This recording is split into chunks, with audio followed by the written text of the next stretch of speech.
sang the song For the Beauty of the Earth. And what I want to know is what your experiences are of the beauty of the earth. Does anybody have any experiences of the beauty of the earth? Sue?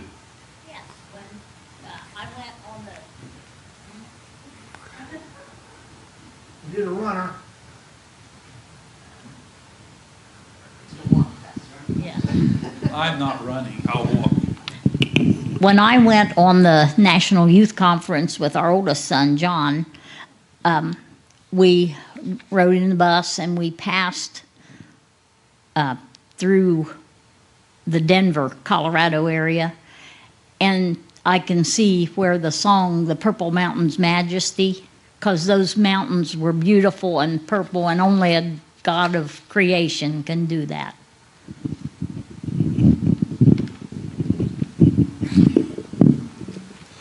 I'll get my steps in today. We sang that song when I was a young girl, and I can almost sing the first part of it without even looking at the words.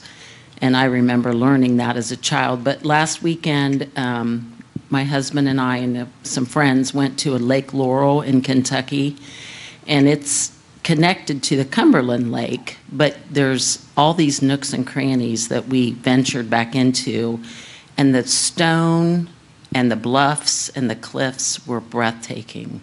They were just magnificent, and we enjoyed it so much, and the water was clean, and the water was warm, and it was just a really lovely time on the lake.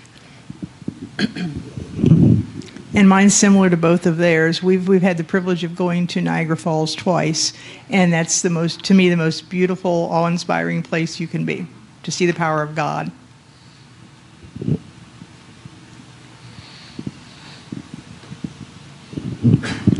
Yeah, I got a animal sanctuary at the side of the house where I have my window there.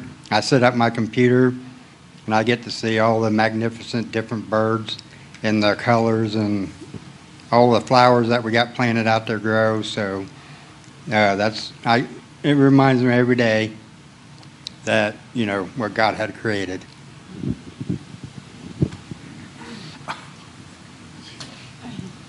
I'll say I looked over the edge of the Grand Canyon, and that was pretty awesome.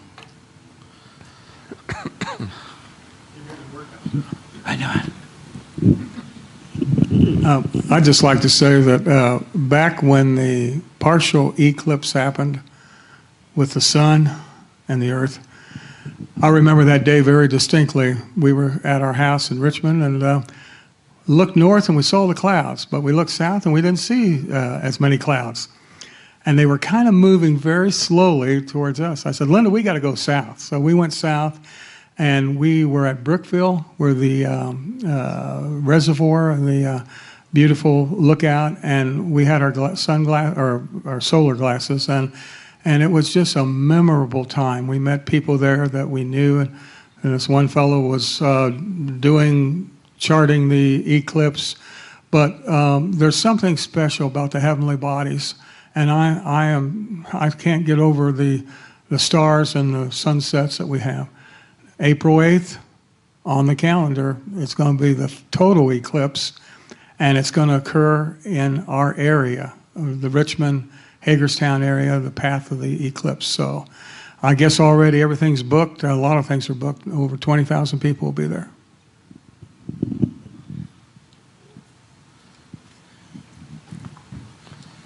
We'll take one more, Sue, and I know that we could do this all day. And you forgot the call to worship. That's okay. And the memory verse. That's Bruce's fault. I was going to say the birth of my children. It was just a godly, emotional thing. And also on 9/11, when all that was left in the rubble was a cross out of some of the rubble. And that was a blessing. And we had a great revival after that happened in the United States. I wish we could have it now. The revival part. The revival, yes, not the other. So we went on a trip. I think it was in Colorado that we were driving, and there was these spiders on the ground, and we stopped to see them. Was that Colorado? Just one, yeah. But it was a tarantula, and it was bigger than my hand. We had to get out, and get down, and it was really cool to see a tarantula. Pet it, yeah. We didn't actually pet it, but that's. Those are bigger things, but our granddaughter at their house, there's these little spiders that build tunnel webs. I don't know if you've seen those tunnel webs, but she would just be in awe of these little spiders in their tunnel webs. And then, if you'd watch them, they'd come out, and then if you scared them, they'd go back and stuff. But we're talking about David, and think about David when it was before air pollution, and he'd be out on the hills at night with the sheep, and see the stars would just be so close and just be right there. The sky would be black and the stars would be white, and it would just be a beautiful time. And David gives us our example of what it's like to commune with God. He would give thanks to God for that creation all the time, and he could relate to God partly because he was so close with God's creation. And we just need to be thankful, whether it's something big like the Grand Canyon, wherever John was, the Grand Canyon, or something little like a spider in our backyard. It's all good, and it's all from God.